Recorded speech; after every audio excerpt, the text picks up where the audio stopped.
up, guys and gals? How's everybody doing? So it's the 15th of the 9th, 2013. I'm not making any trade calls or recommendations. You and only you are responsible for the trades you may decide to take. The fact you're listening to this means you've read, you understand, you accept all the disclosure disclaimers on the site and on the blog. Okay, guys, 50 pips in the house. How are we doing? So I hope everybody's had a great weekend here. We're doing a little update here again, 15th of the 9th, 2013, before the market opens. I think the main thing to keep in mind this week is that it's an FOMC week again. So basically Wednesday we've got FOMC, so that should be really the big mover for the week. Just as a side note, don't forget that we've got German ZEW coming out on Tuesday, so especially for Euro, for the market, that could be a pretty big mover, so keep an eye out for that. Don't forget that that's before the FOMC, okay? So first things first, let's just look at Euro and cable, and then we'll look at some of the other stuff. Let's just do some quick stuff. So basically, Euro and cable, what's going on? So both Euro and cable holding a fairly good bid tone in my view. We discussed, and I posted this chart a while ago, and we discussed it, and we talked about how important this what we call triple confluence zone was for Euro. Basically, on the move back down, we had the triple confluence of, this is a daily chart, we had the 100 moving average, the 200 moving average, this broader support resistance zone, this zone we had on our chart for a long time, 3150 to 3100, and on top of it, it was the 50 back of this move, right? We thought it might catch a bid before that, but if it failed to do so, this would be an area which would be very much psychological area and attracting the market, and we suspected that this was a decent place to get long, and unless we could close aggressively below this, the path of least resistance would probably continue to be to the long side. As a reminder, there's been a very basically very slow, but the move that's still in play is this big move from the 120s into those 137s, which is holding this broader 50 back move, which is giving us, and we've still been talking about this since pretty much I don't know, March, April, something like that, when it moved back into this, actually even before, probably beginning of the year, talking about a move for Euro back up into the 141s. Okay, so on the daily, back on the daily here, what's happening? So as long as it's held, we're looking for these 134s to continue to attract to the upside, okay? In terms of intraday and intra-week, do we have another Euro chart? Yeah, here's the other Euro chart. Basically, we've been chopping around this 133 area. Now, what we'd seen is the market, and I mentioned it to some guys on Twitter, basically it was just looked like protection of the 3350 and the 3250. Now, the way this is trading, I wouldn't be surprised this into Asia trade tonight, or into tomorrow we try and take out both sides of those just to try and clear some stops, see if the market can press below these 3250s and above these 3050s. But to me, it really looks like it's holding a nice bid tone. The fact that it's still holding even here above the 200 on the 4-hour chart, I think these 3050s are calling. Now, these are the big levels to watch for short term. So 3250 to the downside, 3350 to the upside. If we start to hold above these, then it's all about these 134s, and this is a massive test from a bigger point. If we break and hold below the 132s, then those 131s are going to come calling, okay? So keep in mind, just a reminder, I don't want to make you guys go crazy switching between the charts, but basically this is the bigger picture where to the upside you've got these 134s into 134.50s, which are the big resistance, and the big support are these 131s.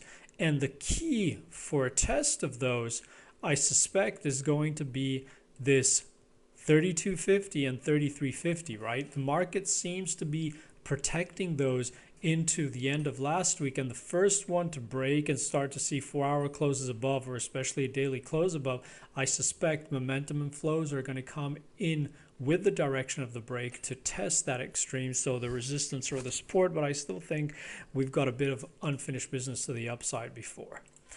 In terms of cable, what's going on cable? Well, cable's been very nice. We've been talking about this very bullish press. We've been talking about 160s, 163.50s. In terms of the 4-hour chart, or the daily chart, sorry, here we talked about these presses into the zone on a Sunday view, and we said any move down into here is a buying opportunity. As long as this support holds, this could be the front run of the extension higher, right? Because after we put in this top, and I'll show you on the weekly in a second, it was either we're coming all the way back down for a bigger retracement, or we're going to move up in extensions because this whole leg up has been so aggressive. And what we were looking for this to continue to move up in extensions, we were looking at these 55s to hold, this confluence of the 55 with the moving average. Basically, this is the 200 on the daily and this previous support. So basically a kind of triple confluence, not as strong as the euro, but clearly an interesting triple confluence with this break above the 200 on the daily, right? We managed, you see the first time we managed to break above, we back below, so we held above. Now is this previous resistance going to act as support? Beautiful action, only wicks below, and we're moving higher. So I think really 59.30s is really a minimum target here, at least early into the week. But remember that the bigger move we've been discussing is on the weekly, right? So as we said at the beginning of the week, we discussed it last Sunday too. Basically, as long as, I don't think in the update, but we were posting this chart, we said, you know, it's all about 57.50s, break above. This is a 200 on the weekly. This is a huge level.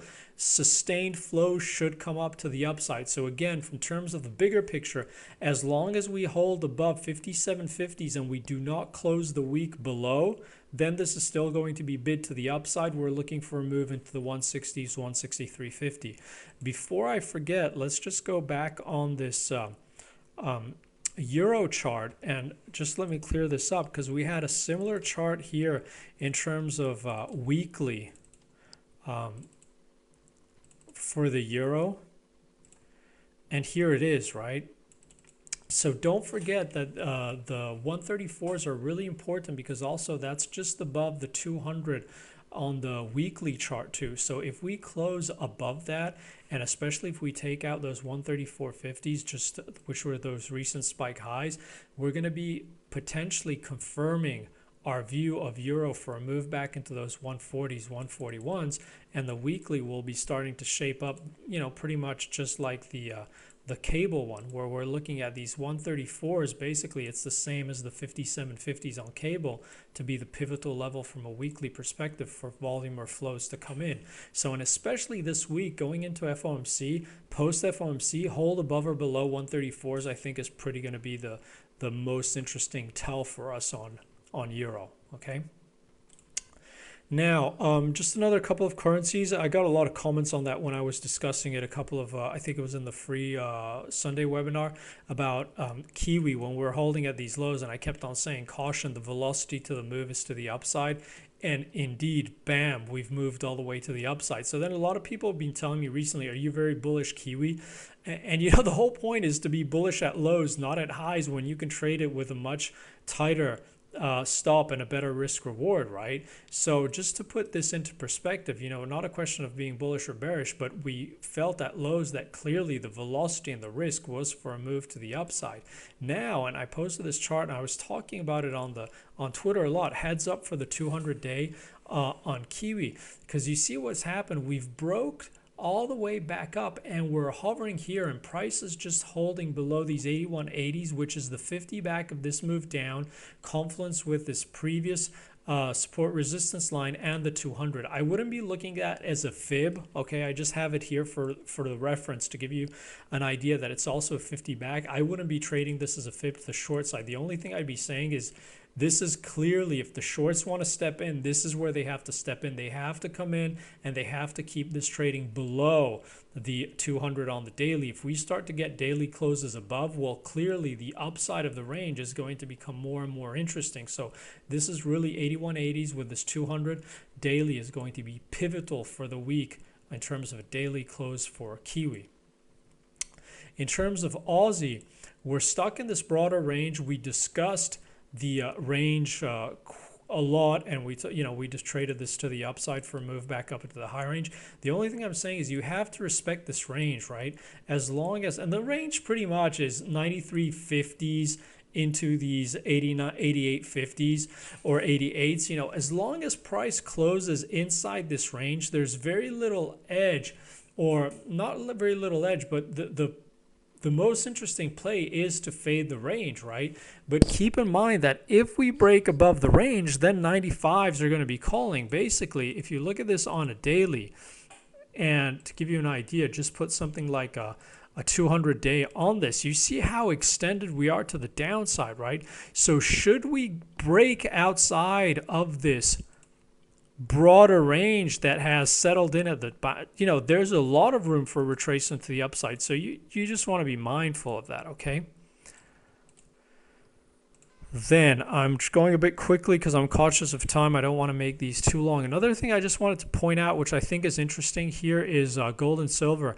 And basically the silver chart, keep in mind that we're looking for these 2480s to be pivotal. And now what's happened? We got this sell-off and we've moved right back into the 2140s, which is a really interesting level for us. We've traded that level a lot in the past, also because it's right smack at the 50 back of the recent move from lows to highs, and you see that's exactly where the buyers are coming in. So I think if we're going to continue to hold this upside rotation in this base on silver and a move back up into the 2480s, 26s, 27s higher, the bulls have to keep price trading above these lows and not let this press lower. So keep an eye around this 2140 for the week for a potential low to set here and a retracement to try and press higher.